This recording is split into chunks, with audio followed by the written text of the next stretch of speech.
ஆண்டவராகிய இயேசு கிறிஸ்துவின் நாமத்தினாலே இந்த அக்டோபர் மாத 2வது வாரத்தில் வந்திருக்கிற உங்கள் யாவரையும் அன்போடு கூட நான் வாழ்த்தி வரவேற்கிறேன். கர்த்தர் உங்களை ஆசீர்வதிப்பாராக. இந்த 2வது வாரத்திலும் கூட கர்த்தர் நம்மோடு கூட பேசும்படி எல்லாரும் தலைகளை தாழ்த்தி நாம் ஜெபித்து ஆண்டுடைய கரத்துல ஒப்பு கொடுப்போமா? எல்லாரும் ஜெபிக்கலாமா? எல்லாரும் கண்களை மூடி, ஆண்டவரே என்னோடு கூட பேசும். ஒரு மனுஷ சத்தம் அல்ல, ஒரு தேவனுடைய சத்தமாக மாறட்டும். ஆண்டவருடைய நாமத்தை நாங்கள் மகிமைப்படுத்த எங்களோடு கூட பேசுங்க அப்பா. அடியனை மறைத்து உங்களுடைய பிள்ளைகளுக்கு வெளிப்படுத்தும். இதை பார்த்து கொண்டிருக்கிற அருமையான ஆண்டவரே ஒவ்வொரு சகோதர சகோதரிகளுக்காக நான் ஜெபிக்கிறேன். அவர்கள் என்ன நிலைமையில் இதை பார்க்கிறார்களோ அவர்களுக்கு ஏற்ற ஒரு ஆசீர்வாதத்தை உண்டு பண்ணும்படியாக நான் ஜெபிக்கிறேன், உங்களை வாழ்த்துகிறேன், ஆசீர்வதிக்கிறேன். இயேசு கிறிஸ்துவின் நாமத்தில் பிதாவே, ஆமென். கர்த்தருடைய நாமத்திற்கு மகிமை உண்டாவதாக. என்னுடைய வீடியோக்களை பார்க்கிற உங்கள் யாவரையும், ஊழியக்காரரையும், விசுவாச மக்களையும், என்னுடைய நண்பர்களையும் எல்லாரையும் நான் வாழ்த்தி வரவேற்கிறேன். நிச்சயமாக இந்த உங்களுக்கு ஒரு ஆசீர்வாதமாக இருக்கும் என்பது எந்த சந்தேகமும் இல்லை. இன்று தேவனுடைய வார்த்தையின் தலைப்பாக நமக்கு 4 வீடுகள் இருக்கிறது. இதுதான் தலைப்பு. நமக்கு எத்தனை வீடு இருக்கு? 4 வீடுகள் இருக்கு. நீங்க சொல்லலாம், எனக்கு ஒரு வீடு கூட கிடையாது, நீங்க 4 வீடு இருக்குன்றீங்களே, அது எந்தெந்த வீடு அப்படின்னு சொல்லி நான் சொல்ல போறேன். இந்த 4 வீட்லயும் நம்ம வசிக்கிறோம். இந்த 4 வீட்லயும் கர்த்தர் இருக்கிறார், கர்த்தர் இருக்கணும். இந்த 4 வீடு என்னென்ன வீடு என்று சொல்லி நம்ம இன்னைக்கு பார்த்து நாம் இந்த பிரசங்கத்தை முடித்து உங்களுடைய ஆசீர்வாதத்தை நான் ஜெபிக்க போகிறேன். முதல் வீடு, வெளிப்படுத்தின விசேஷம் 3ஆம் அதிகாரம் 20வது வசனத்திலே முதல் வீட்டை குறித்து அங்கு எழுதப்பட்டிருக்கிறது. இதோ வாசற்படியில் நின்று தட்டுகிறேன், ஒருவன் என் சத்தத்தை கேட்டு கதவை திறந்தார், அவனிடத்தில் நான் பிரவேசித்து அவனோடு கூட போஜனம் பண்ணுவேன், அவனும் என்னோட போஜனம் பண்ணுவான். நான் ஜெயம் கொண்டு என் பிதாவினுடைய சிங்காசனத்தில் அவரோடு கூட உட்கார்ந்தது போல ஜெயம் கொள்ளுகிறவன் எவனோ அவனும் என்னுடைய சிங்காசனத்தில் என்னோடு கூட உட்காரும்படி அருள் செய்வேன். அல்லேலூயா சொல்லாமா? நமக்கு எத்தனை வீடு உண்டு? 4 வீடு இருக்கு நம்மளுக்கு. எது நிலையான வீடு, எது நிலையற்ற வீடு என்றது நான் சொல்ல போறேன். முதல் வீடு என்னது? நாம் இருதயமாகிய வீடு. நிறைய வீட்டுல வந்து இந்த டோர்ல இந்த ஸ்டிக்கர் இருக்கும் இல்ல? இயேசு வாசற்படியில இருந்து கதவை தட்டுற மாதிரி என்ன பண்ணுவோம், ஒரு ஸ்டிக்கர் இருக்கும். அது என்ன வீடு? அது நம்ம வசிக்கிற வீடு கிடையாது. என்ன வீடு? நம் இருதய வீடு. நம்ம இருதயத்துக்குள்ள அதுதான் வீடு. வெளியில வந்து ஆண்டவர் வாசற்படியிலிருந்து கதவை தட்டுறாராம். ஒருவன் என் சத்தத்தை கேட்டு கதவை திறந்தார். இல்ல, ரட்சிப்பின் சத்தம் எத்தனை பேருக்கு வந்து கொண்டிருக்கிறது? இல்ல, எத்தனை பேருக்கு சுவிசேஷம் போய் கொண்டிருக்கிறது? எத்தனை பேர் தேவனுடைய வார்த்தை கேட்கிறார்கள்? அப்ப இருதயத்தை என்ன பண்ண? நம்ம திறக்கணும். நம்ம வீட்டை வீடாக்கி இருதயத்தை திறக்கணும். அந்த வீட்டுக்குள்ள யார் விரும்புறா? கர்த்தர் வர விரும்புகிறார். முதல்ல நம்முடைய இருதயத்திலே கர்த்தருக்கு ஒரு இடத்தை கொடுக்க வேண்டும். என் மகனே, உன் இருதயத்தை எனக்கு தா. இருதயத்தை கேட்கிறார். நம்முடைய இருதயம் தான் பொல்லாத இருதயம் என்று வேதம் சொல்லுகிறது. கிறுக்குள்ளதும் மகா கேடு உள்ளதுமாகி இருதயம். அப்ப இந்த இருதயத்திலே கர்த்தர் வாசம் பண்ணணும். இந்த இருதயத்திலே கர்த்தர் வாசம் பண்ணிட்டா நம் முழு சரீரம் ஆசீர்வதிக்கப்படும். அல்லேலூயா சொல்லாம? அல்லேலூயா. அப்ப இந்த இருதயத்தின் வெளியில இருந்து ஆண்டவரால முடியும். கதவை உடைச்சிட்டு கூட உள்ள போக முடியும். வர முடியுமா? வர முடியாதா? முடியாதா? ஆனா நம்ம பர்மிஷன் இல்லாம நம்ம இடம் கொடுக்காம கர்த்தர் வரமாட்டார். நம்ம முதல்ல நம்ம இருதயத்துல இடம் கொடுக்கணும். நம்ம இடம் கொடுக்காம அவர் தட்டிக்கிட்டே தான் இருப்பாரு. இப்ப நிறைய பேருடைய வாசல்ல தட்டிக்கிட்டே தான் இருக்கிறாரு. சபைக்கு வரணும்னு அவங்களுக்கு என்ன இருக்கணும்? மனசு இருக்கணும். இருதயம் இருந்தாதான் வர முடியும். இருதயத்துல அவங்கள யோசிக்கல, வர முடியல, நம்ம இன்னைக்கு வேற வேலை இருக்கு, சூழ்நிலைக்கு அடுத்த வாரம் போய்க்கலாம், என்னென்ன காரணம் எல்லாம் சொல்லுவாங்க. அவங்க மனசு இருதயத்துல மனசு வச்சாதான் அவங்க வர முடியும். அப்ப கதவை தட்டுகிறார். அந்த சத்தத்தை கேட்டு கதவை நம்ம என்ன பண்ணுவோம்? திறக்கணும். சில பேர் கேட்டுக்கிட்டே இருக்கிறாங்க. ஆண்டவர் எவ்வளவு பேசிக்கிட்டே இருக்கிறார் இல்ல? பேசிட்டு கூட அவங்க கதவை அடைச்சிக்கிறாங்க. யாரு? இப்போ நம்ம வீட்டுக்கு கதவு யாரும் தட்டுறாங்கன்னா யாரு என்ன பண்ணுவோம்? வந்து பார்த்துட்டு அப்புறம் தான் கதவை திறக்கும். ஆண்டவர் தட்டுறத பாக்குறாங்க. ஆண்டவரா உடனே சாத்திடுறாங்க. இந்த வார்த்தை நம்ம பாவம் செய்யக்கூடாதுன்னு வருது இல்ல? நான் சொல்லல, தயவு செய்து என் மேலதான் கோபம் பண்றீங்க. விசுவாச மக்களும் மற்றவங்களும் ஏன் இது இவரு சொல்றாரு, அப்ப நான் சொல்றதை யார் சொல்லுவாங்க? ஊழியக்காரன் தான் சொல்லணும். ஊழியக்காரன் மூலமா வார்த்தை வரும். பாவம் செய்யாதே, இனி பாவம் செய்யாதே. ஆண்டவர் பேசுகிறார். நான் திரும்ப திரும்ப பாவம் செய்யணும் இருதயத்தை அடைத்துக் கொண்டால் அவர் வாசலே தான் நிற்கிறார். நீ எப்போ திறக்கிறியோ நான் பார்க்கணும். அது விட்டு போகவே மாட்டேன். நம்மளாதான் அந்த இடத்தை விட்டு அதுவே தொடர்பு பண்றான். பழைய நினைவுகள் வருது. இந்த கேரளுக்கு போகும்போது, இந்த கேரள ரோட்ஸ் போகும்ல, அப்பெல்லாம் வந்து நாங்க சின்ன பசங்களா இருக்கும்போது நிறைய பாஸ்டர்களுக்கு நாங்க நடத்தி கொடுப்போம். நானும் எங்க அண்ணன் அந்த இசை வாசிக்கிறதுனால எங்களை கூட்டு போயிடுவாங்க. விடிய விடிய விடிய விடிய வச்சு எங்களை அவ்வளவுதான் சோர்ந்துருவோம். ஒரு வீட்டுல தான் அப்படிதான் போயிட்டு ஒரு வீட்டு வாசல்ல நம்ம தான் ஸ்டார்ட் பண்ணிடுவோம். வீட்டுக்குள்ள போய் அடிக்க மாட்டோம். வீட்டு தெருவிலேயே வாசல் போவோம். ஒரு வீட்டுல இருந்து வாசிக்கிறோம் ஒரு பாட்டு முடிஞ்சிச்சு, 2 பாட்டு முடிஞ்சிச்சு, இருக்கிற பாட்டெல்லாம் பாடியாச்சு, பாட்டே கிடையாது. பக்கத்து வீட்டுல காரணம் ஏந்துட்டான். ஏன் அப்படி தொந்தரவு பண்றீங்க? இயேசு பிறந்தாருன்னா உங்களுக்குள்ளே வச்சுக்கலாம். ஏன் ஊரெல்லாம் இது மாதிரி தட்டிட்டு தூக்கத்தை டிஸ்டர்ப் இல்ல சார். கிறிஸ்தவம் அவங்க வீட்டுக்கு வரணும். அவங்க வீட்டுக்கு காலி பண்ணி போட்டு பல மாசம் ஆச்சு, இங்க வந்து தட்டி இருக்கிறீங்க. வீட்டை பாருன்னு சொன்னா டார்ச் வச்சு பார்த்தாக்கா வீடு பூட்டிட்டு இருக்கு. அப்போ ஒரு பூட்டின வீட்டுக்குள்ள நாங்க வெளியில வந்து எவ்வளவுதான் பாடி அடிச்சாலும் ஆள் இருந்தா தானேங்க. இயேசுவும் அப்படிதான் வீட்டுக்கு வெளியில இருந்து அந்த இறுதிய வாசல்ல இருந்து கதவு தட்டுறாரு. அம்மா இன்னைக்கு நான் வரமா, இன்னைக்கு நான் உங்களோட விரும்புறேமா, உங்களோட நான் வாசம் பண்ண விரும்புறேன், உங்களோட போஜனம் பண்ண விரும்புறேன், உன்னை சந்தோஷமாக்க விரும்புறேன், உன் தேவையில சந்திக்க நான் விரும்புறேன், உன் குடும்பம் எல்லாம் ஆசீர்வாதமா இருக்கணும். கதவை தட்டுறாரு. சத்தத்தை கேட்டு கேட்டு கதவை திறக்கலன்னா யாருக்கு நஷ்டம்? நமக்கு தான் நஷ்டம். இருதயமாகிய நம்முடைய இருதயத்தை நம்ம பாவத்துக்குள்ளாக மாற்றி போடுகிறோம். இருதயத்துக்குள்ள எவ்வளவு பாவம் இருக்கு தெரியுமா? 13 விதமான பாவம் இருக்கு நம்ம இருதயத்துல. நம்ம நினைக்கிறோம் இருதயம் சுத்தமா இருக்கு, கிடையாது. நம்ம இருதயம் சுத்தமாவே இருக்காது. 13 விதமான பாவம். வாசிக்கலாமா?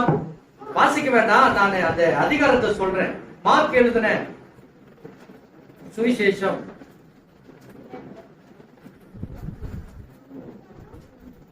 6ஆம் அதிகாரம் 7ஆம் அதிகாரம். மார்க் 7ஆம் அதிகாரம் 20 வசனத்தில் இருந்து, மனுஷனுக்குள்ளே இருந்து புறப்படுகிறதே மனுஷனுக்குள்ள இருதயத்துக்குள்ளே இருந்து புறப்படுகிற பாவங்கள். எத்தனை விதம் பாவம் தெரியுமா? 13 பாவம். முதல்ல இருந்து வாசிங்க. எப்படி எனில் இருதயத்தில் இருந்து இயேசு உள்ள வரணும்னா, அவர் உள்ள போயிட்டாருன்னா இந்த பாவம் வெளியில வந்துடும். அந்த பாவம் உள்ள இருந்ததுன்னா இயேசுக்கு இடம் கொடுக்கவே மாட்டோம். மனுஷனுடைய இருதயத்திற்குள் இருந்து பொல்லாத, முதல்ல என்ன வருதா? பொல்லாத கெட்ட கெட்ட சிந்தனை வருது இல்ல? பொல்லாத சிந்தனை, விபச்சாரங்களும், வேசித்தனங்களும், கொலைபாதங்களும், களவுகளும், பொருளாசைகளும், துஷ்டத்தனங்களும், கபடும், காம விகாரமும், வன்கண்ணும், தூஷணமும், பெருமையும், மதிகேடும் புறப்பட்டு வரும் பொல்லாங்கான இவைகளை இவைகள் எல்லாம் உள்ளத்திலிருந்து புறப்பட்டு மனுஷனை அது தீட்டுப்படுத்திடும். அது உங்களை பாவத்துக்குள்ள மாற்றி உங்க சரீரத்தை கெடுத்துடும். ஆசீர்வாதம் இல்ல, ஆசீர்வாதம் இல்ல அப்படின்னு சொன்னா இருதயத்துல பாவம். அதனாலதான் நம்ம ஜெபம் பண்ணோம். எப்பவுமே நான் இங்க வந்து எதை நடத்துறேனோ நான் ப்ரிப்பேர் பண்ணி வந்து நடத்துறதே கிடையாது. இங்க கடவுள் என்ன எதுக்காக ஜெபிக்க சொல்றாரோ, யாருக்காக என்ன பண்ண சொல்றாரோ அதை நான் சொல்லிடுவேன். அப்போ பாவத்துக்காக நம்ம ஜெபம் பண்ணணும். மனுஷனுக்குள்ள இருக்கிற பாவம், இந்த பாவத்திலிருந்து விடுதலை பெற இயேசு உள்ள வரணும். நம்ம இருதயத்துல இயேசு வரணும். எத்தனை பேர் ஆமென் சொன்னீங்க? முதல் வீடு நம்முடைய இருதயம் தான். அந்த இருதயத்துக்குள்ள யார் இருக்கணும்? இயேசு இருக்கணும். இயேசு இல்லாத ஒரு வீட்டுல யார் இருப்பா? பிசாசு இருப்பான். இயேசு வச்சு கேட்டுட்டு உள்ள வருவாரு. அவன் கேட்டுல வர மாட்டான். நீங்க வந்து நீங்க பர்மிஷன் கொடுத்தா தான் வருவேன். அவன் உடச்சி உள்ள வந்துருவான். அவங்க கொல்லாதவனாச்சு இல்ல. திருடர்கள்லாம் வந்து நம்ம வீட்டுக்கு வரேன்னு வாட்ஸ்அப்ல மெசேஜ் கொடுத்துட்டா வருவாங்க. திருடர்கள்லாம் எப்பேற்பட்ட கூட்டா இருந்தாலும் உடச்சு உள்ள வந்துடுறாங்க. என்னென்ன இருக்கோ. நான் நியூஸ் வாசித்தேன். ஒரு வீட்டுல அப்படிதான் ஒரு திருடன் உள்ள போயிட்டாங்க. உள்ள போயிட்டு அந்த வீட்டுல எதுவுமே எடுக்கிற மாதிரி இல்லையா. நகை இல்ல, பணம் இல்ல, எடுக்கிற மாதிரி பொருள் இல்ல. வீட்டுல செஞ்சு வச்சிருந்த சோறு தான், சாம்பார் சோறு. அவன் சாப்பிட்டு போயிடலாம், தூக்கிட்டு போயிருக்கிறான். அந்த வீட்டுல அவன் எதிர்பார்த்தது எதுவுமே இல்லை. திருடர்கள்லாம் வந்து சொல்லிட்டு வரமாட்டாங்க. வந்து இவருக்கு உடைக்கிறமே இது பண்றமே எல்லாம் பார்க்கணும். உடைச்சு எது கடைக்கு தூக்கிட்டு போயிடுவான். பிசாசம் அப்படிதான் இருதயத்தை உடைச்சிட்டு உள்ள வந்துருவான். பாவத்தை உட்புகுந்து சில காரியம் எவ்வளவு சொல்லுங்க கேட்கவே மாட்டாங்க. அப்படின்னா பிசாசு நல்ல அவங்க இடம் கொடுத்துட்டாங்க. அதனாலதான் வேதம் சொல்றது பிசாசுக்கு இடம் விடாதீர்கள். பிசாசுக்கு இடமே கொடுக்க கூடாது. அப்போ இருதயத்திலே முதல்ல இயேசுக்கு இடம் கொடுக்கணும். முதல் வீடு நம்முடைய இருதயமாகி வீட்டுல இயேசு இருக்கணும். இரண்டாவது வீடு 1 ராஜாக்கள் 11ஆம் அதிகாரம் 38வது வசனத்தினை வாசிக்கலாம். 1 ராஜாக்கள் 11ஆம் அதிகாரம்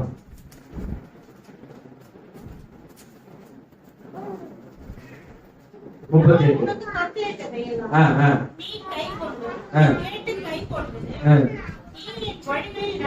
நீ என் வழிகள் எல்லாம் நடந்தால்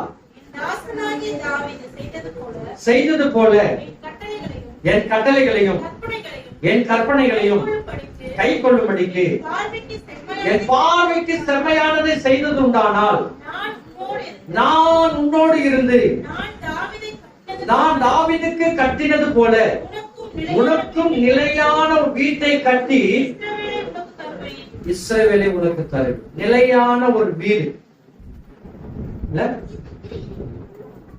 நம்ம தங்கறதுக்கு என்ன வீடு இருக்கணும்? ஒரு வீடுன்னு இருக்கணும். அல்லேலூயா. எத்தனை பேருக்கு நிலையான வீடு இல்ல? எத்தனை பேர் வீடு இல்ல? எத்தனை பேருக்கு வீடு இருக்கா? நிலையான வீடு, சொந்த வீடு. ஆமா, கை கொடுங்க. ஒரு வீடு ஒண்ணு வேணும்னு சொல்றீங்க. எத்தனை பேரு? கர்த்தர் நிச்சயம் நம்மளுக்கு வீடு கொடுப்பார். நமக்குன்னு ஒரு வீடு. நமக்கு என்ன தேவை? ஒரு வீடு தேவை. எவ்வளவு நாளைக்கு தான் வாடகை வீடு வாடகை கொடுத்துட்டு இருக்க முடியும்? எவ்வளவு நாளைக்கு தான் லீஸுக்கு கொடுக்க முடியும்? நமக்குன்னு ஒரு வீடு தேவை. நம்ம பிள்ளைகளுக்கு கூட ஒரு வீடு தேவை. நம்ம வசிக்கிறதுக்கு ஒரு வீடு தேவை. வாடகை வீட்டுல இருக்கிறதுனால எவ்வளவு பிரச்சனை இல்ல? வாடகை வீட்டுல இருக்கிறவங்களுக்கு தான் தெரியும் ஒரு வீட்டோட அருமை. சொந்த வீட்டுல இருக்கிறவங்களுக்கு அருமை தெரியல. வாடகை வீட்டுல போனா எவ்வளவு பிரச்சனைங்க. தண்ணி பிரச்சனை இருக்கு, முறவாசல் பிரச்சனை இருக்கு, பக்கத்து வீட்டுல இருக்கிற பிரச்சனை இருக்கு, பெருக்கி என் வீட்டுல குப்பை தட்டுறன்னு அந்த பிரச்சனை. அதிகமா கத்துறாங்க, உங்க வீட்டுல அதிகமா பிள்ளைங்க கத்துறாங்கன்னு பக்கத்து வீட்டுல பிரச்சனை. ஒரு வாடகை வீட்டுல இருந்தா எவ்வளவு பிரச்சனைகள் சந்திக்க வேண்டி இருக்கிறது.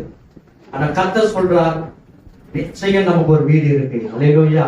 நம்ம தங்குறதுக்குன்னு ஒரு வீடு இருக்கு. ஆனா இயேசுவுக்கு வீடு இருந்ததா? தலை சாய்க்க அவருக்கு இடம் இல்லை. ஆனா கர்த்தர் நமக்காக ஒரு வீட்டை கட்டுவார். சங்கீதம் 127 சங்கீதம் 1வது வசனத்தை வாசிப்போம். 127:1.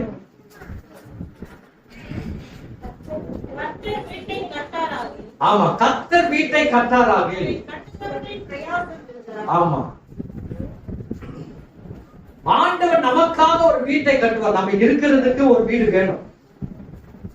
எத்தனையோ பேருக்கு பிரச்சனை, வீடு பிரச்சனை, வீடு இல்ல பிரதர், வீடு இல்ல. நான் உங்களுக்கு ஒரு அறிவிப்பு சொல்றேன். ஆண்டவர் கிட்ட முதல்ல, ஆண்டவரே நமக்கு ஒரு வீடு கிடைக்கணும்னா ஜெபிக்கணும். முதல்ல ஜெபிக்கணும். ரெண்டாவது, ஒரு அரசாங்கம் வீடு இல்லாதவர்களுக்கு வீடு கொடுக்குறாங்க. நீங்க தலைமைச் செயலகத்துக்கு போனீங்கன்னா வீடு இல்லாதவர்களுக்கும் வேலை இல்லாதவர்களுக்கும் அரசாங்கத்துல பதிவிட்டவர்களுக்கு, அதாவது எம்ப்ளாய்மெண்ட்ல உங்களுக்கு நீங்க பதிவிட்டு இருந்தீங்கன்னா உங்களுக்கு வேலை கிடைக்கும். அதே போல வீடு இல்லாதவங்க இந்த வாரத்துல நீங்க டைம் கிடைச்சதுன்னா தலைமைச் செயலகத்துக்கு போய் நீங்க ஒரு மனு எழுதி அந்த பாக்ஸ்ல போடணும். இது அரசாங்கம் அதை பார்த்து உடனே மெசேஜ் அனுப்பும். 3 நாள்ல ஒரு மெசேஜ் வரும். உங்களுடைய மனு பெறப்பட்டதுன்னு சொல்லி ஒரு மெசேஜ் வரும். இது நம்முடைய தமிழ்நாடு முதலமைச்சர் தீவிரமாக இது செயல்பட்டு வருகிறார். வீடு இல்லாதவர்களுக்கும் வேலை இல்லாதவர்களுக்கும் அரசாங்கத்துல தீவிரமா இந்த ஸ்டெப் எடுத்திருக்கிறார். நான் ஒருத்தர் மூலியமா நான் அங்க போனேன். ஒரு A4 சீட், இது ஒரு A4 சீட் தானே, ஒரு பேப்பர் 10 ரூபாய்க்கு வித்தாங்க. ஒரு பேப்பர் எவனோ பொருளை கிளம்பிட்டு இருக்கான். இன்னைக்குதான் கடைசி நாள். எல்லா ஜனம் ஜேஜேன்னு கூடிச்சு தலைமைச் செயலகத்துல. இன்னைக்கே மனு போட்டாகணும்னு சொல்லும் போது ஒரு பேப்பரை 10 ரூபாய்க்கு வித்தாங்க. ஸ்டாலின் போட்ட அந்த ஒரு பேப்பர் இருக்குல்ல, லெட்டர் பேடு, அது கலர் ஜெராக்ஸ் எடுத்து 500 ரூபாய்க்கு வித்துருக்காங்க. ஒரே ஒரு கலர் ஜெராக்ஸ் எடுத்து ஸ்டாலின் போட்ட அந்த லெட்டர் பேடு, அது பண்ணி எழுதுற காரியத்தை 500 ரூபாய்க்கு வித்துருக்காங்க. அப்பதான் அந்த போலீஸ்காரர்கிட்ட நான் விசாரிச்சேன், என்னங்க சார் இன்னையோட கடைசி நாளா?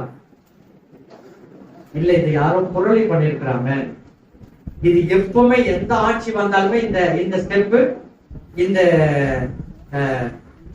இருக்கு, எப்பவுமே இருக்கு. ஆனா இப்போ முதலமைச்சர் ஸ்டாலின் வந்ததுனால தீவிரமா இதுல கண்காணிக்கப்படுகிறது. ஆகினால இது எப்பவுமே இருக்கும். காலை 10 முதல் மாலை 5 வரைக்கும் இருக்கும். யார் வேணாலும் ஒரு மணி எழுதி போடணும். நீங்க ஒயிட் பேப்பர்ல உங்களுடைய அட்ரஸ், மாண்புமிகு தமிழ்நாடு முதலமைச்சர் தலைமைச் செயலகம் சென்னை 9 சென்னை 9 இந்த எழுதி இந்த அட்ரஸ்ல நீங்க ஒரு போஸ்ட் பண்ணிடலாம். நீங்களே போய் போடணும் அந்த பாக்ஸ். முதல்ல நான் என்ன சொன்னேன், நம்மளுக்கு வீடு கர்த்தர் கொடுப்பார், ஜெபிக்கணும். ரெண்டாவது சில முயற்சிகள் எடுக்கணும். வேலை, அதாவது நீங்க வேலை இல்லாதவங்க, படிச்சவங்க, டிகிரி எடுத்தவங்க நீங்க போயிட்டு ஒரு மன்னிப்பு எழுதி போடுங்க. எம்ப்ளாய்மெண்ட்ல பதிவு பண்ணி இருந்தா அதையும் அந்த ஜெராக்ஸ் எடுத்து போடுங்க. எப்படியாகிலும் அதிகாரியுடைய கண்களிலே ஒரு தயவு இருக்கு இல்ல. ரெண்டாவது வீடு நம்மளுக்கு வேண்டும். நம்ம இருக்கிற ஒரு வீட்டை கர்த்தர் நம்மளுக்குன்னு ஒரு சுதந்திரமாக ஒரு நிலையான ஒரு வீடு நம்மளுக்கு கொடுக்கணும். நிறைய வீட்டு காரியங்களை குறிச்சு இருக்கு பிரச்சனைகள். வாடகை கட்ட முடியல. இந்த லாக்டவுன்ல நிறைய பேர் என்ன கட்ட முடியல, வேலை இல்லாதனால வாடகை கட்ட முடியல, லீஸுக்கு ஒழுங்கா இருக்க முடியல. நிறைய பேர் ரொம்ப அவதிப்பட்டாங்க. அப்போ நமக்குன்னு ஒரு வீடு இருக்கணும். இதை பார்த்து கொண்டிருக்கிற ஒவ்வொரு தேவ பிள்ளைகளுக்கும் கர்த்தர் உங்களுக்குன்னு ஒரு வீட்டை கொடுப்பார். நமக்குன்னு ஒரு வீடு இருக்கணும். இது இரண்டாவது வீடு. மூன்றாவது வீட்டை குறித்து நான் உங்களுக்கு சொல்ல போகிறேன். 2 நாளாகமம் 6ஆம் அதிகாரம் 2வது வசனம் வாசி. 2 நாளாகமம் 6ஆம் அதிகாரம் 2வது வசனம்.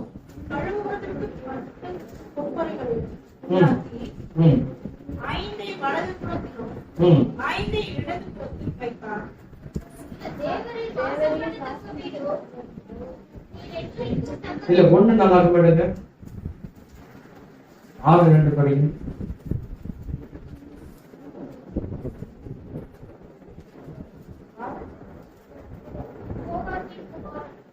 இல்ல வேற வாசனம் இருக்குல்ல? 1 ராஜாக்கள் எடுங்க, 8:13 வாசிங்க. 1 ராஜாக்கள்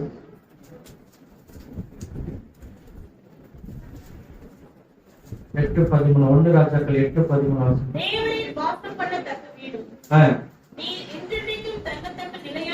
நீர் என்றென்றைக்கும் தங்கத்தக்க நிலையான ஸ்தானமுமான ஆலயத்தை உமக்கு கட்டினேன் என்று சொல்லி.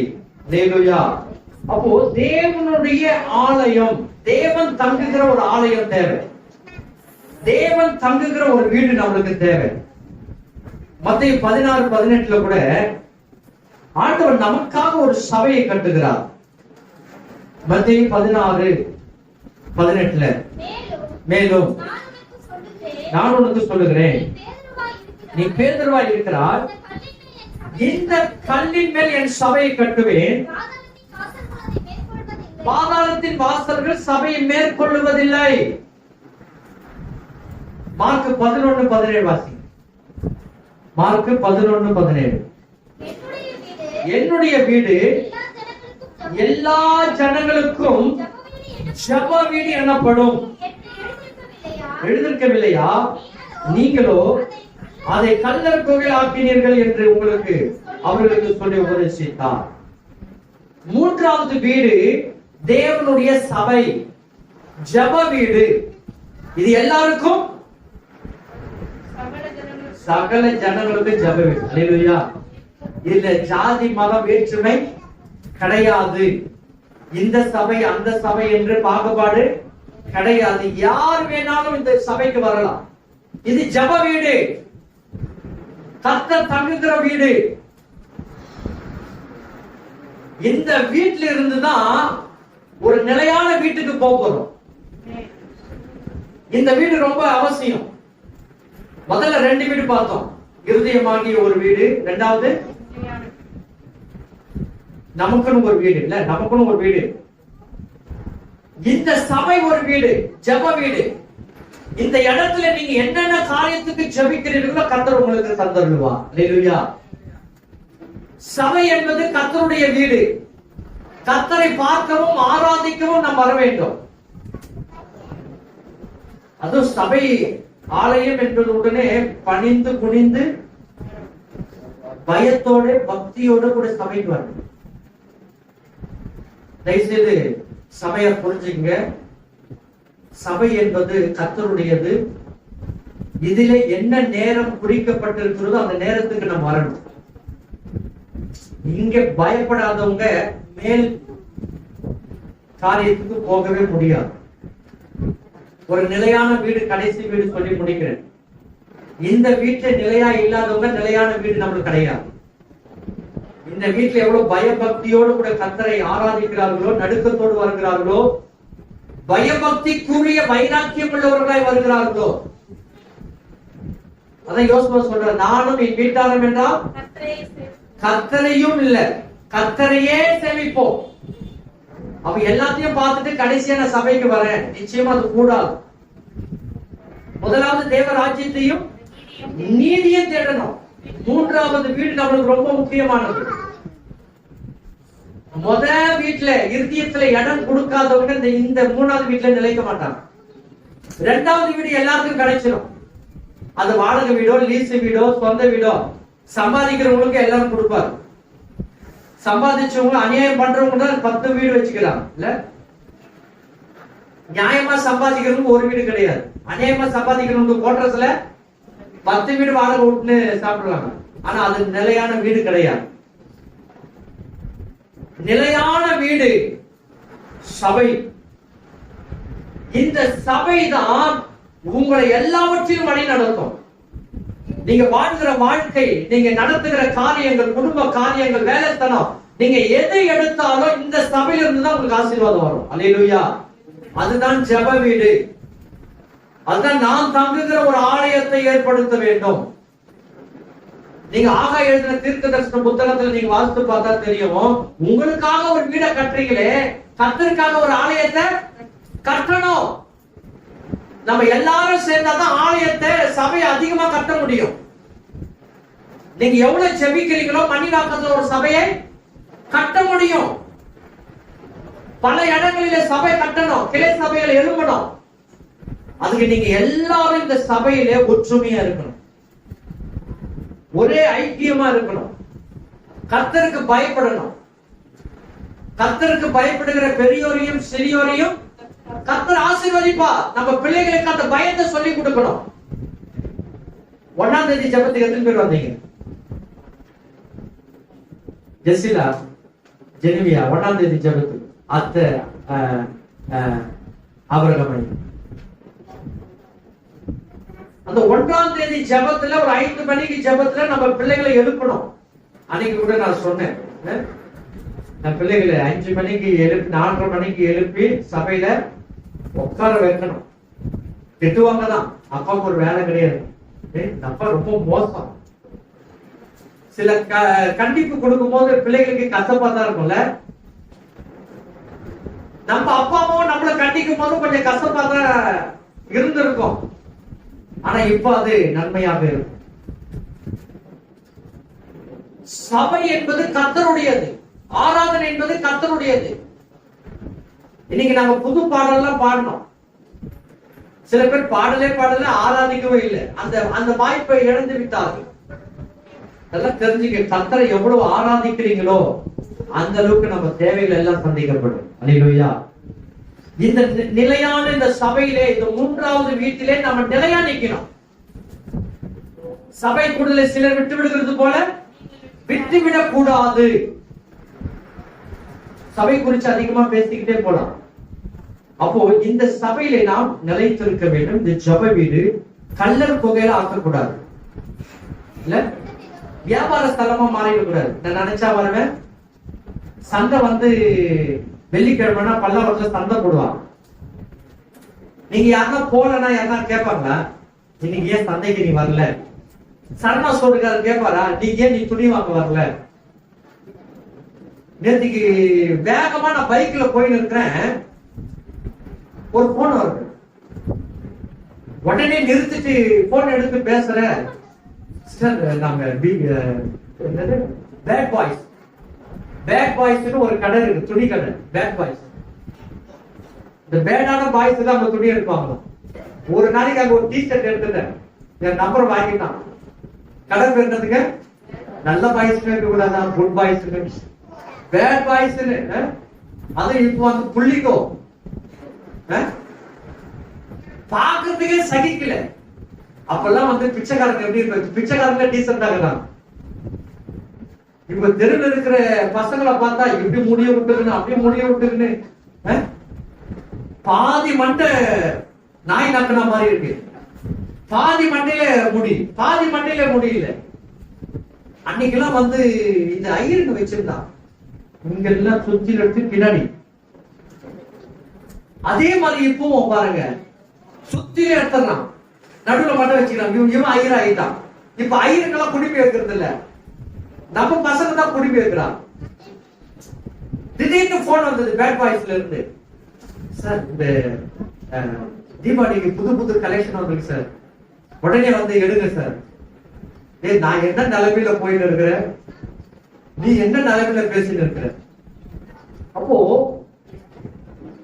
நம்முடைய தேவைகள், நம்முடைய காரியங்கள், நம்முடைய எல்லா காரியங்களும் கர்த்தர் அறிந்திருக்கிறார். அவன் கூப்பிடுறான், இங்க வந்து வாங்கிக்கோ, இங்க வந்து வாங்கிக்க, இங்க வந்து வாங்கிக்க. ஆனா சபை என்பது மற்ற உலக பிரகாரமாக இருக்கிற கடை மாதிரி கிடையாது. சபை என்பது நிலையானது. அல்லேலூயா. சபைக்கு எப்பவுமே வரணும், எப்பவுமே ஆராதிக்கணும், எப்பவுமே ஜெபம் பண்ணணும். போன வாரத்துல நான் எந்த விதமான வேத பாடமும் நான் வைக்கல. ஏன்னா வேத பாடம் வச்சா ஜெஸ்டிலா மட்டும் தான் வராங்க, அக்கா மட்டும் தான் வராங்க, மத்த யாரும் வர்றது இல்லை. ஒருவேளை அவங்க நினைப்பாங்களோ, என்னையோ எங்களையோ வச்சு இப்படி பண்றியே, எங்களுக்கும் கொஞ்சம் லீவ் கூட. யாருமே வர்றது இல்லை. ஏன்னா சபை குறித்த ஒரு பயமும் பக்தியும் மனிதர்களுக்கு, தேவ பிள்ளைகளுக்கு இல்லாம போயிடுச்சு. சில பேர் இருக்கிறாங்க, எப்போ சொன்னாலும் ஜெபத்துக்கு வராங்க. அல்லேலூயா. அதனால தேவனுடைய பிள்ளைகள் அப்படி இருக்கும் போது நம்ம ஜெபிக்க ஆண்டவர் ஒரு பெரிய மாற்றத்தை, வழிவாசல்களை திறப்பா. அதான் சபை. ஒரு நிலையான சபை நமக்கு ஆண்டவர் நமக்கு கொடுத்திருக்கிறார். அதிலே நாம் தங்கி வாசம் பண்ணும்போது கர்த்தரை மகிமைப்படுத்துகிறவர்களாக இருக்கிறோம். நான் இந்த அட்டண்டன்ஸ் எடுத்துட்டே இருக்கிறேன். அட்டண்டன்ஸ் இருக்கு. இந்த அட்டண்டன்ஸ்ல பேர்லாம் குறைந்தவங்க பரலோக அட்டண்டன்ஸ்ல குறையும். இப்ப நான் அட்டண்டன்ஸ் எடுக்கிற மாதிரி பரலோகத்துல அட்டண்டன்ஸ் இருக்கு. நான் இன்னொரு நாள் அந்த மெசேஜ் எடுக்கிறேன். ஞாபக புஸ்தகம் என்ற புஸ்தகத்திலே நம்முடைய எல்லா காரியங்களும் எழுதப்படுகிறது. தீமையானாலும் நன்மையானாலும் தேவன் நியாய தீர்ப்பில கொண்டு வருவார். அதனால தப்பிக்க முடியாது. இப்ப நான் ரெக்கார்ட் பண்றேன்னு ஒரு வார்த்தையாச்சும் அது மாத்தி பேசுமா? நான் என்ன பேசினாலும் அது அப்படியே என்கிட்ட அந்த வீடியோல காட்டும். தப்பு பண்ணாலும் காட்டும், நல்லது பண்ணாலும் காட்டும். அதான் சிசிடிவி கேமரா. அதே போல கர்த்தர் நம்மள கேமரா எடுத்துட்டு இருக்கிறார். நம்ம வீட்டுல ஒரு கேமரா இருக்கு, வேலை ஸ்தலத்துல கேமரா, எல்லாத்துலயும் கேமரா இருக்கு. கர்த்தருடைய கண்கள் தான் கேமரா. அவருடைய கண்கள் புலமைகளும் உலாவிக்கிட்டே இருக்கு, பார்த்துக்கிட்டே இருக்கிறாரு. நீ என்ன தவறு செஞ்சுட்டு சபையில உட்காந்துக்கிற, என்ன காரியம் தவறு செய்ய போற, நீ முடிச்சுட்டு எங்க போக போற, என்ன பண்ண போற, எல்லாமே. அதனால நம்ம தப்பிக்கவே முடியாது. தேவனுடைய பார்வையிலிருந்து தப்பிக்கவே முடியாது. அந்தரங்க பாவமானாலும் அந்தரங்க ஜபமானாலும் ஆண்டவர் வெளியரங்கமாய் கொண்டு வந்துருவா. நீங்க அந்தரங்கத்துல ஜெபம் பண்ணுங்களேன், வெளியரங்கமா நீங்க நல்லா இருப்பீங்க. அதே போல அந்தரங்கத்துல பாவம் செய்யறவங்க வெளியரங்கமாய் ஆண்டவர் எல்லாருக்கும் முன்னாடியே அசிங்கப்படுத்திடுவார். அது ஒரு நாளைக்கு. அதனால தேவனுடைய பார்வையில நாம் ஒழுங்காக இருக்கணும். சபைக்கு ஒழுங்காக ஒரு நிலையான, அதனாலதான் வெளிப்படுத்தின விசேஷத்தில் சொல்லப்பட்டிருக்கு, தேவனுடைய ஆலயத்தில் உன்னை தூண், நீங்க தான் தூண். இப்ப இந்த பில்டிங்ல எத்தனை தூண் இருக்கு? யாரா சொல்ல முடியுமா? இந்த பில்டிங்ல எத்தனை தூண் இருக்கு?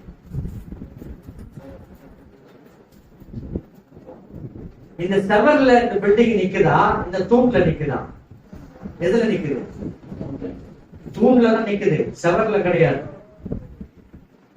நீங்க செவர ஓட்ட போடலாம், தூண்ல ஓட்ட போட முடியாது.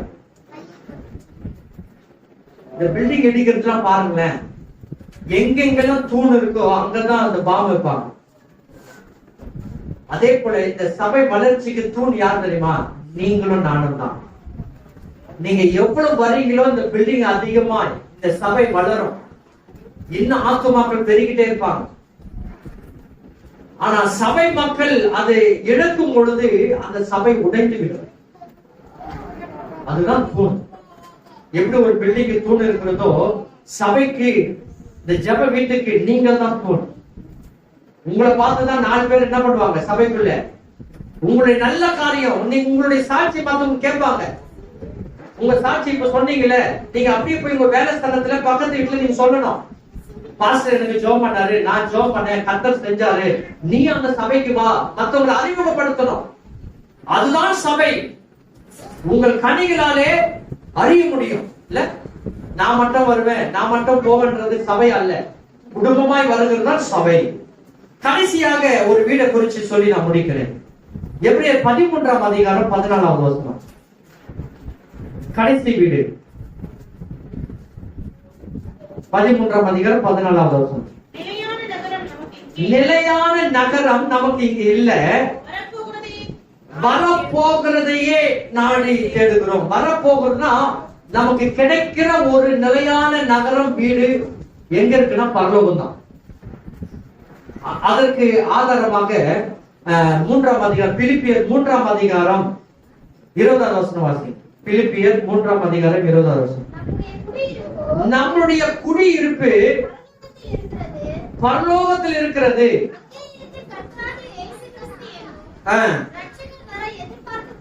எதிர்பார்த்து கொண்டு இருக்கணும். நம்முடைய குடியிருப்பு எங்க இருக்கான்? பரலோகத்தில் இருக்கிறது. நிலையான வீடு அதுதாங்க. இப்ப இந்த எல்லா வீடும் சொன்னல, இந்த வீட்டை காட்டின 4வது வீட்டுல தான் நம்ம போய் நிலையா நிக்க போறோம். இந்த நிலையற்ற வீட்டுல 60 வருஷம் தான். நான் அந்த ஜெப கூட்டத்துல சொன்னேன். கடந்த வியாழக்கிழமை நடந்த ஜெப கூட்டத்துல சொன்னேன், மனுஷன் எத்தனை வருஷம் வாழணும்? 70 வருஷம், பெலத்தின் மிகுதினால் 80 வருஷம். ஒரு 70 வருஷம் வாழணும்னு வச்சுங்களேன். 70 வருஷம் நம்ம வாழ்றோம். 20 வருஷம் தூக்கத்திலே போயிடுது. நம்ம நைட்ல 8 மணி நேரம் தூங்குறோம். 8 மணி நேரம் தூக்கம் நம்முடைய ஆயுசு நாட்கள்ல 70 வருஷத்துல 20 வருஷம் தூக்கத்துக்கே போயிடுது. மீதி எவ்வளவு இருக்கு? மீதி எவ்வளவு இருக்கு? 70ல 20 போயிடுச்சுன்னா 50 வருஷம். சிறு பிள்ளை முதல் அதை படிச்சு கல்யாணம் ஆகிற வரைக்கும் 20 வருஷம். அது அப்பா அம்மா கூடயே போயிடுதுல. அது ஒரு 20 வருஷம் கழிஞ்சு. அப்பா அம்மா கூடயே ஒரு 20 வருஷம் கழிஞ்சு. மிச்சம் எத்தனை வருஷம்? 30 வருஷம். இந்த 50 வருஷம் மேல ஆயிடுச்சுன்னா நம்ம பலவீனப்பட்டுறோம். வயசான முதியோர் வயசு வந்தது. அது ஒரு 10 வருஷம் எந்த வேலையும் நம்மளால செயல்படுத்த முடியாது. அது ஒரு 60 வயசு மேல ரொம்ப பலவீனப்பட்டு எந்த உதவியும் செய்ய முடியாத ஒரு 10 வருஷம் ஆயிடுது. 10 வருஷம் சும்மாவே இருக்கிறான். அது ஒரு 40, இது ஒரு 10, எவ்வளவு? 50 வருஷம் போயிடும். 20 வருஷம் தான் நம்ம வாழ்றோமே. நமக்காக எவ்வளவு வருஷம் தான் வாழ்றோம்? 20 வருஷம் தான். 20 வருஷம் தூக்கத்துக்கே போயிடுது. 20 வருஷம் அப்பா அம்மா கூடயே சின்ன வயசுலயே அதுலயே போயிடுது இல்ல? படிக்கிறோமோ படிக்கலையோ அதுலயே ஒரு 20 வருஷம் போயிடுது. கல்யாணம் ஆகி நம்முடைய வாழ்க்கையே 20 வருஷம் தான் நம்ம சரியா வாழ்றோம். இதுவே நிலையானது அல்ல. அதுலயே 40லயே சாவு வரலாம், 6லயே சாவு வரலாம், 60லயே சாவு வரலாம். எப்ப சாவு வருதுன்னு நம்மளுக்கு தெரியாது. அப்போ வாழ்ற வாழ்க்கை ஒரு 20 வருஷம் வாழ்க்கை நம்ம சரியா வாழணும். அடுத்த சந்ததிக்கு நம்ம வாழ்ற வாழ்க்கை நம்ம போடுற விதம் தான். இந்த 20 வருஷம் வாழ்க்கை தான் நம்ம போடுற விதம். நம்ம பிள்ளைங்க நல்லா இருக்கிறது. அல்லேலூயா, அல்லேலூயா. இதுவே நிலையில்லாத ஒரு வாழ்க்கையில நிலையான ஒரு வாழ்க்கைக்கு போறோம். அதுதான் நிரந்தர வீடு. நம்முடைய குடியிருப்பு இங்க கிடையாது. அங்கே இருந்து வர கர்த்தராகிய இயேசு கிறிஸ்து வர, இரட்சகர் வர எதிர்பார்த்து கொண்டிருக்கிறோம். யோவான் 14:1 வாசிக்க. யோவான் 14:1. கலங்காது இருப்பதா? என் வீட்டிலேயே, வாசலிலேயே, இது இல்லையே, அது இல்லையே. விசுவாசமா இருங்க, விசுவாசமா இருங்க. எதை குறிச்சு கலங்காதீங்க. அல்லேலூயா. எனக்கு வீடு இல்ல, சொந்தமா வேலை இல்ல, வருமானம் இல்ல, எதிர்காலங்களை குறிச்சு பயமா இருக்கு, பிள்ளைங்களுக்கு ஃபீஸ் கட்ட முடியல, எனக்கு நடக்கிற அற்புதம் பயங்கரமா இருக்கு. ஆண்டவர் என்னுடைய வாழ்க்கையில ஒவ்வொரு காரியத்தையும் கடன் கட்ட சொல்லிதான் நான் செய்யறது. அதனாலதான் கர்த்தர் எல்லாத்தையும் ஒரு சக்சஸா ஒரு ஒரு ஒரு ஆண்டவர் ஒரு பிரோஜனத்துக்குரியவனா என்ன வச்சிருக்கிறார். நம்மாலே மற்றவங்களுக்கு 4 பேருக்கு பிரோஜனமா இருக்கு. அல்லேலூயா. நம்மாலே பாஸ்டர் கூட சாட்சியில சொன்னல, நான் யாருக்கும் உபத்திரமா இருக்கக்கூடாது. 4 பேருக்கு உதவியா தான் நம்ம இருக்கணுமே தவிர 4 பேருக்கு உபத்திரமா இருக்கவே கூடாது. நீங்க எதை குறிச்சு கலங்குறீங்களோ அதை குறிச்சு கலங்காதீங்க. ஏன்னா தேவனிடத்தில் விசுவாசமா இருங்க, என்னிடத்தில் விசுவாசமா இருங்க. என் பிதாவின் வீட்டில் என்ன வீடுங்க? என்ன வீடு? பிதா வீடு. அங்கதான் நம்ம போனோம். ஜப வீட்டுக்கே வரமாட்டேன்னு சொன்னாக்கா அப்புறம் பிதாவின் வீட்டுக்கு எங்க போவது?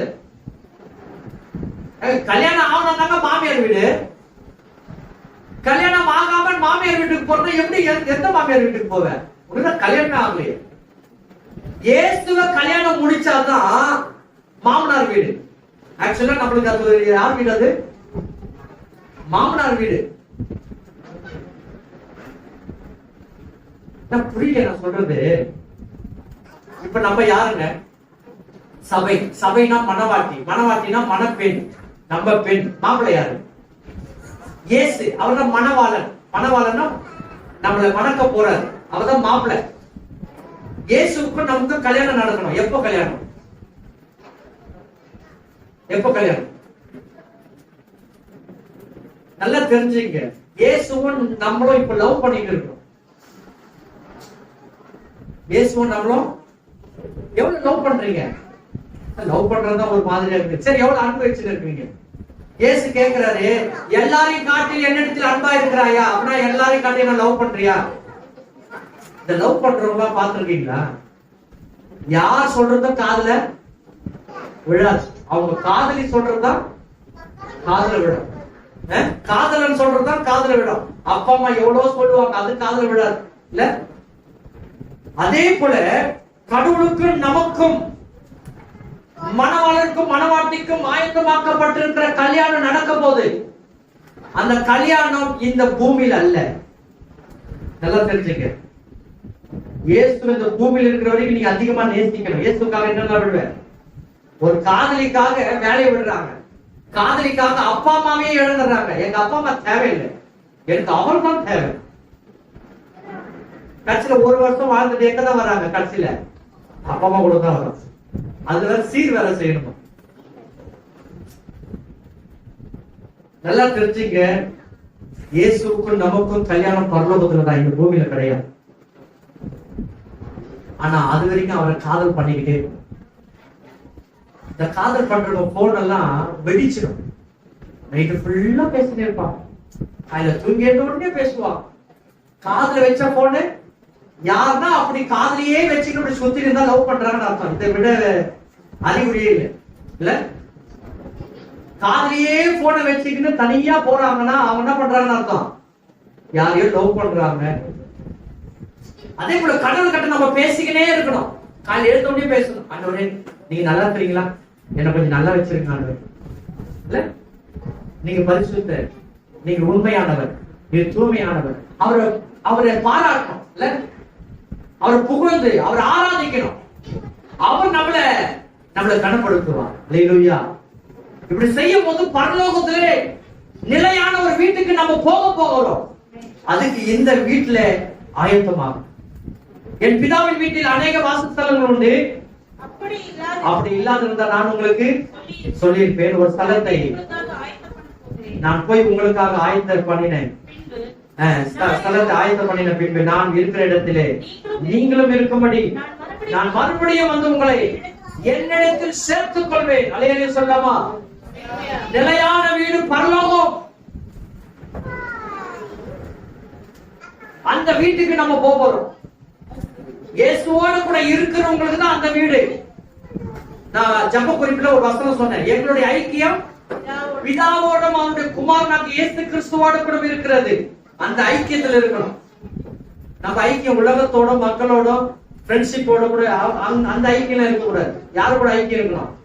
எப்பவுமே இயேசுவோடு கூட ஐக்கியம் இருந்துகிட்டே இருக்கும். ஒரு டச் இருந்துகிட்டே இருக்கும், ஒரு தொடர்பு இருந்துகிட்டே இருக்கும்.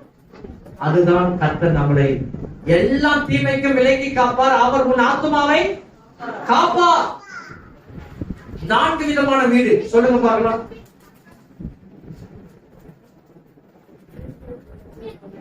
சொல்லுங்க. பாஸ்டர் முன்னதாக வந்து பந்தி எடுக்க போகிறோம். சொல்லுங்க. இதை சொல்லி நம்ம முடிக்கலாம். இருதயமாகிய வீடு, நமக்குன்னு ஒரு வீடு, ஜெப வீடு, நிலையான பரலோக வீடு, அது பிதாவின் வீடு. இந்த 4 வீட்லயும் இயேசு இருக்கணுமா வேணாம்? 4 வீட்லயும் இயேசு இருக்கும். நம்ம இருதயத்துல இயேசு வந்தாருன்னா நம்ம வீட்டுல கண்டிப்பா நம்ம வீட்டுக்கு வந்துடுவாரு. நம்ம வீட்டுக்கு வந்தவர் சபைக்கு இந்த வீட்டுக்கு வந்துடுவாரு. இந்த வீட்டுக்கு வந்தவர் அந்த வீட்டுக்கு கூட்டு போயிடுவாரு. ஆக மொத்தத்துல நம்ம கூட இயேசு இருப்பா. அல்லேலூயா. கர்த்தர் தாமே உங்களை ஆசீர்வதிப்பார். மீண்டுமாக என்னுடைய செய்திகளையும் என்னுடைய வீடியோக்களையும் பாருங்கள், நீங்கள் கமெண்ட் பண்ணுங்கள். கர்த்தர் உங்களை மகிமையின் காரியங்களை செய்வதாக. ஆமென். God bless you.